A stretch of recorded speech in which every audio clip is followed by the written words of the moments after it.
setting for this almost incredible case was a penitentiary on the West Coast. Its principal characters were the men behind its walls.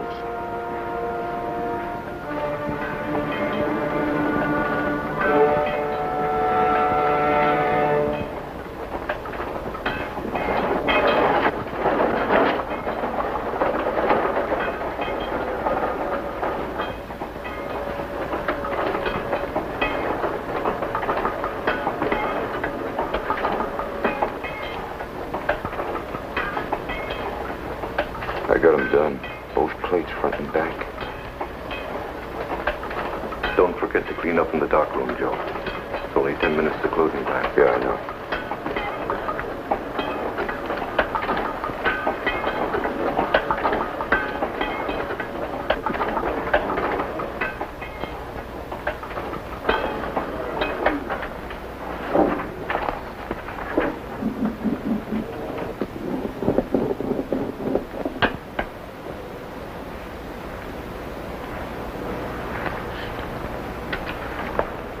Best $20 bill you ever saw. Makes one. Can make a lot more.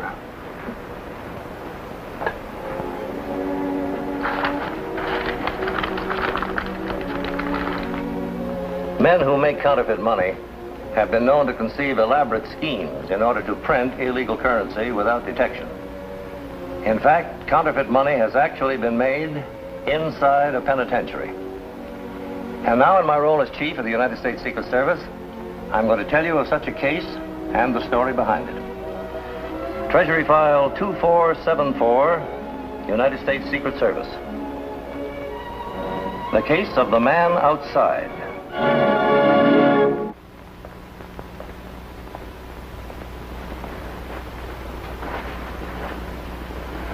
Right, John. What do you think you're kidding, Ed? Oh, don't play dumb with me. I got eyes, too. I seen how you've been acting these last couple of days. Ducking me, turning your head away, pretending like you don't know what's going on down in the printing room. You know plenty. I only know what I've seen, Joe. So far, I've seen nothing. By doing what, Ed? Sticking your head in the sand? That ain't gonna work. Be a lot safer for all of us, Ed, if you was in on this deal. Why, you cut yourself in for a big piece of dough. I'm tired, Joe. I gotta get some sleep. I gotta know where you stand, Eddie. You know, you're the fair-haired boy around here with the warden and the rest of the stooges. A guy like you might get careless enough to talk just to save your own skin. What I don't know, I can't talk about, can I? All I want to do is mind my own business and keep out of trouble. A place like this, that's a tough order, Ed. Look, Joe. I've been around here an awful long time. Going on 14 years. You know how long 14 years is? Look at my face. When I come in here, I was 31 years old. I had a wife and 2 little kids. Now they ain't kids no more. All the time they was growing up, I never even saw them. My own kids. Don't even know what they're like. Can't, will you? I got my own problems. Joe, in 2 months I'm coming up for parole again, and this time I've got to make it. Even if I have to get down on the ground and crawl the rest of the way, I've got to make it. It's going to be rough, Ed. For all the rest of us in on it. It's going to be rough for one guy in the shop to try to stay on the outside.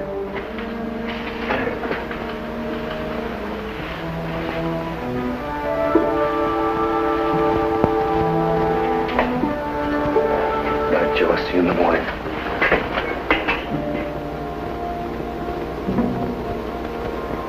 Good night, Ed.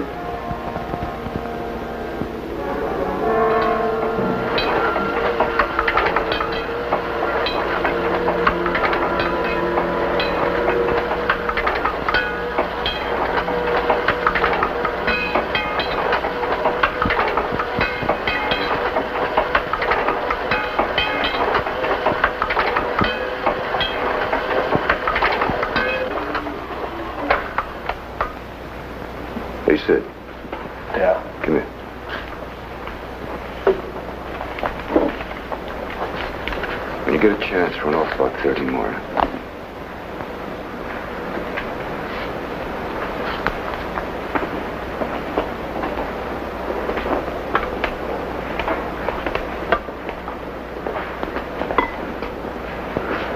Something eating yet? We've been squirming all day. You think the world was coming to an end. You're doing too much, Joe. You're taking too many chances. Well, what are you worried about? You ain't in on it. Ain't I? I'm the foreman of this shop. I'm responsible for what's going on here. So what's going on? You don't know nothing. Remember, you're the guy with his head in the sand. Can't keep on like this, Joe. Taking Sid away from his regular work. Throwing off the schedule, pulling out slugs to run your plate. Sooner or later, the warden's gonna ask me what kind of a shop I'm running here. Why we ain't getting the jobs out on time. Let you look out. That's why I wanted you on the shake. To cover for things like that. Now, if you want to cut off what we're making... No. I don't want anything. I just don't want to get into trouble, that's all. Well, who does? Joe. If it ever gets out that you're making queer in this shop... It ain't gonna get out. That's the one thing I'm gonna make sure of. The first guy that gets out of line gets it put good. Come on, pull yourself together, Eddie boy. Because you've been around here long enough to know what happens to stoolies. Don't worry, Joe. I ain't gonna talk. You better not. You just open your mouth that much. It'll be your last time.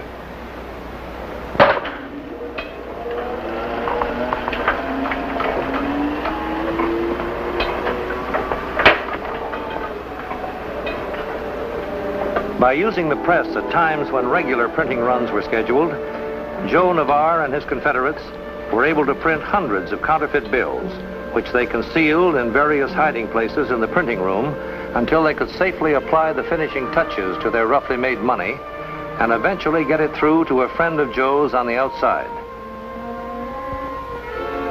The money was carried by convicts who had finished serving their terms and were being released from the penitentiary.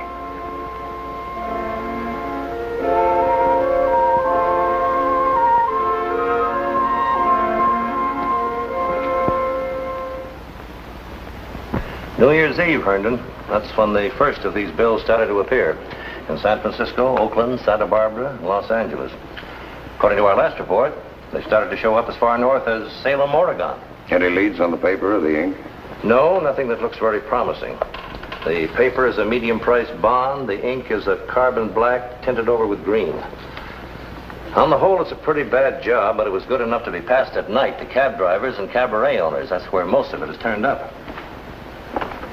San Francisco and Oakland, huh? That give you any ideas? No, not particularly. I was thinking about that crude photo engraving job that was being pushed out there about 5 years ago. Most of that crowd's gone now. They're all in jail. Have many of these notes been passed? No, not many, Herndon. But they seem to be coming from a central source. I'm sending you to San Francisco to work out of that office on this case. Right, Chief. I'll report to the agent in charge of San Francisco as soon as I arrive. Goodbye, sir.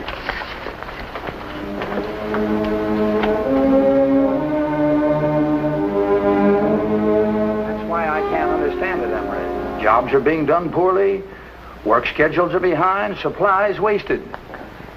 Yes, sir.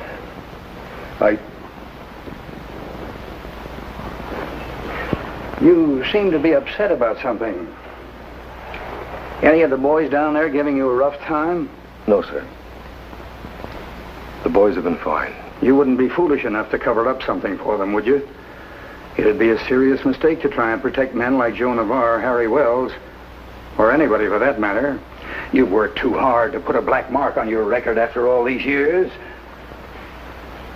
It'd kill your chances for a parole. I know, sir. I know. What's wrong, Ed? You can tell me. I'm a friend of yours. I want to see you get out of here. Who's making trouble for you, Ed? Nobody. Then what's wrong? What could be wrong? I'll be getting out of here pretty soon, won't I? I'll be seeing my kids again. What could be wrong with that? All right, Ed. You can go now.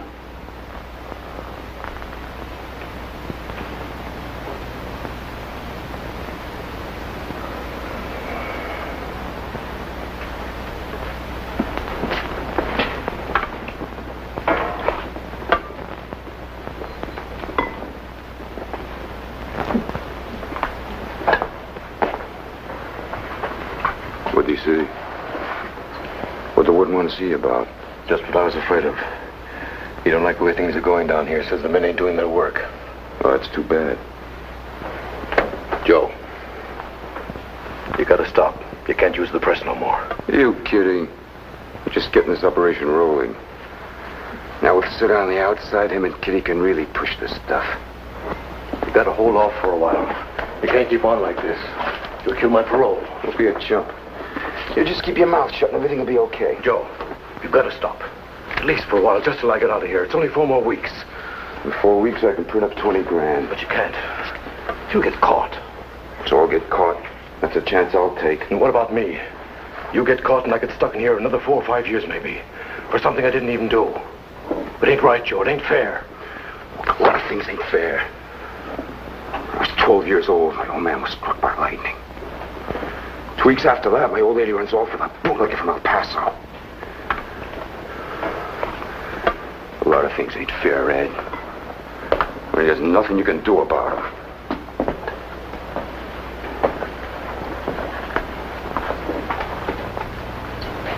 I'm going to see my kids, Joe. You're going to do like you're told. I'm warning you. I'm going to see those kids. And I'm going to get my parole. Even if I have to squeal on you to do it.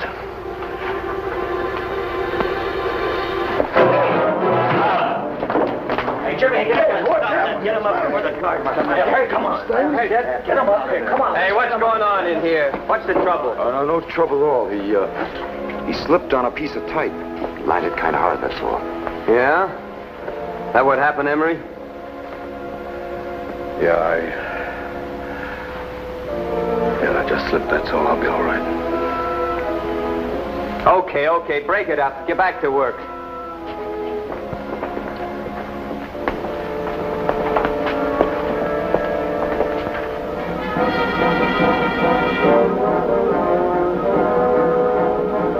Upon his arrival in San Francisco, Agent Herndon checked with our field office, and from the agent in charge learned the names of the cab drivers, cabaret owners, and other victims who had most recently accepted the counterfeit money. Direct questioning revealed that in most cases, the bills were passed by a slim, medium-sized man who was usually accompanied by a woman. But descriptions of the woman varied so completely, it was believed that the passer was really working alone, using different female companions to make identification more difficult. However, when shown pictures of known passers who at one time or another had operated in the state of California, one driver thought he recognized the man who had given him a counterfeit $20 bill. The driver thought he had picked up this man one night at a small hotel in a poorer section of the city, and Herndon and another agent put the hotel under surveillance, photographing each and every guest or visitor to the hotel, and later sending their pictures on to Washington for possible identification.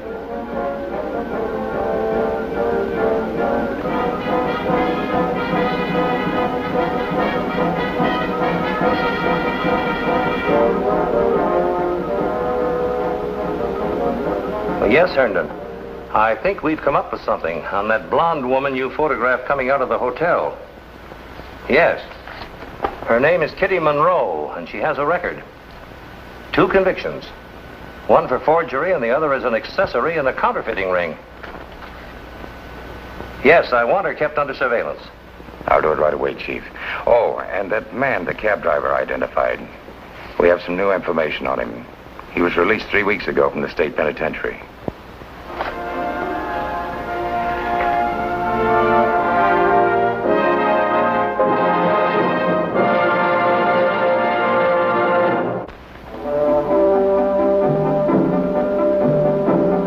Constant surveillance of Kitty Monroe led Agent Herndon to the conclusion that she was again dealing in counterfeit money.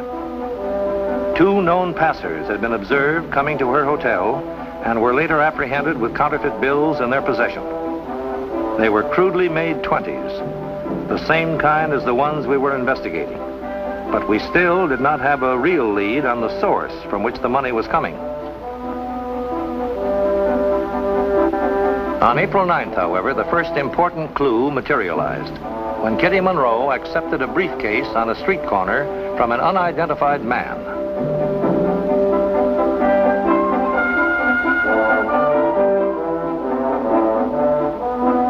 When the contents of the briefcase were disclosed, the two were arrested. Yes, Herndon. I see. Fine. Fine. That's excellent work, Herndon. Did they make any statements when you took them in? No, sir. They both refused to say a word as to where the money came from or who else might be involved in the operation. However, I feel we're getting closer, Chief. This man we picked up has a very interesting record. Only 2 days ago, he was released from the penitentiary. He's sure about the guy. Boy, not so sure about him.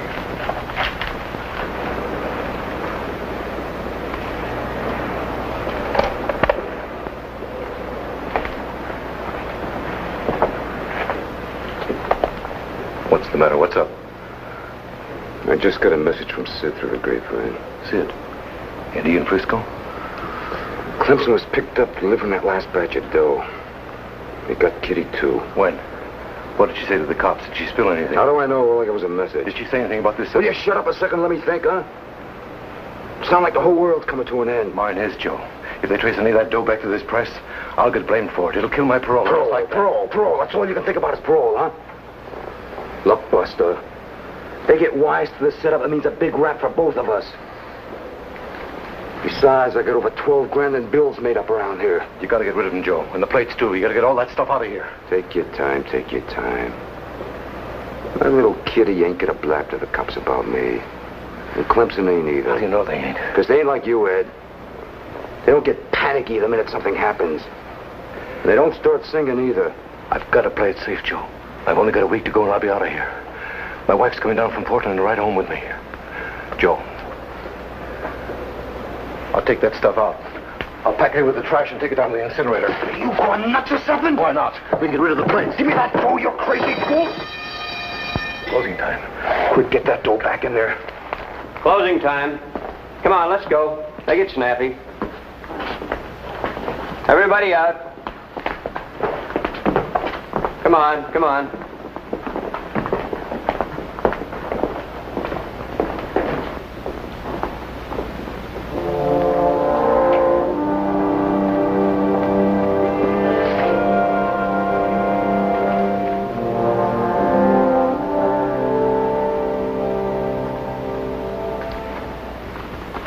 And as soon as I examined those bills, I immediately reported the matter to your field office.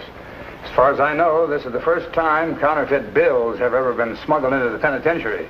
Warden, what makes you think those bills were smuggled in? How do you mean that? When your call came into our field office, I was getting ready to come over here to investigate the source of other counterfeit bills which seem to have come from this penitentiary. As you can see, these bills are the same as those you found. And they were made by someone serving a term here? It's beginning to look like it, Warden. I contacted your guard captain to find out if you had a photo engraving lab or a print shop. And when I found out you had both, I was almost certain that those bills had been made right here. Why, it's incredible. Yes, I suppose it would seem that way. But as you know, for men who have months and years to figure out all sorts of fantastic plans, well, they just figured out a way to use equipment of that kind for illegal purposes. At any rate, I'd like permission to have the printing room searched to see if we can't come up with more concrete evidence. You have more than my permission, Herndon. We're going down there right this minute and take that place apart. In little more than an hour, Warden McClure, Agent Herndon, and several members of the penitentiary staff had literally taken the printing room apart. Their intensive search brought immediate results. Detailed evidence of counterfeiting operations was uncovered in various hiding places throughout the print shop. Well, Warden, here are the plates. They were hidden in the base of the enlarging camera. I never would have believed it possible. I can understand how men like Joe Navarre and Harry Wells might be mixed up in this kind of an operation, but they never could have gotten away with it unless the foreman of the shop was in on it, too. They all must have been in on it. Well, it certainly looks like it. I think you'll agree we won't get the truth out of these men by direct questioning, unless we can actually catch one of the ringleaders in a trap. All right, Herndon. Suppose we set a trap for the ringleaders. Suppose we put everything back where it was before we began this search. Then when the men come in here tomorrow, we'll observe what they do. Sooner or later, the key men will give themselves away. I can argue with you no more, Ed. I gotta let you talk me into breaking up my whole setup on account of you wanting to play it safe. And that dough and those plates stay where they are. I'm not gonna ditch them until I absolutely have to. You have to now, Joe. Now, before it's too late. Anybody find that stuff down there, I'm the one that gets hurt. Whether they can pin it on me or not. They can ask enough questions to kill my parole. What do you want, a crying towel? What would you think about if you sat in a cell for 14 years and watched your hair go gray? Seen guys come in and go out. I don't want much, Joe. Just a chance to make up for what I never had. A chance to see my little girl comb her hair, maybe. Or wear a nice white dress. A chance to see my son get his diploma from high school. I've worked a long time for that, Joe. I've walked a tightrope for it. You're trying to take it away from me. Hey, who's trying to take anything away from you, huh? It's no skin off of my nose if you get out of here next week or 1,000,000 years from now. You just stay out of my way. I can't no more, Joe. That dough and those plates got to go out first thing tomorrow morning. And if you don't take them, I will. But you haven't got the nerve. Haven't I?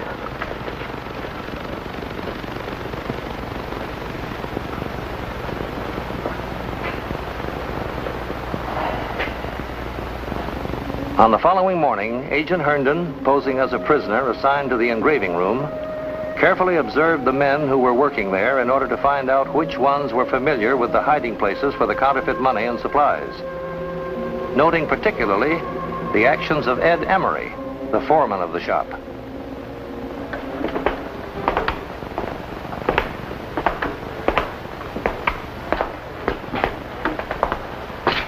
You new around here? Yeah, I just came in. Heard them say they didn't need anybody in the laundry, so they gave me a job in here a couple of days. Well, you just keep your nose clean. You'll get to know who's who around here, huh? Yeah, sure.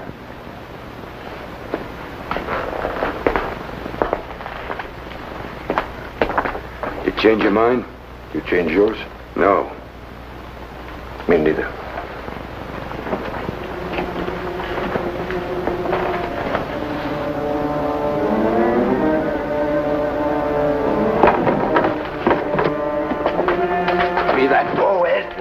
Joe, the whole setup's going out. Put that dough back. Don't start anything, Joe. I'll blow this whole thing wide open if you make trouble for me now. I said put it back, Ed.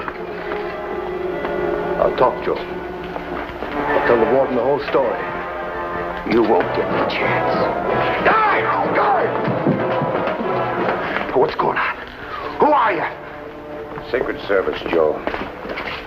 United States Secret Service.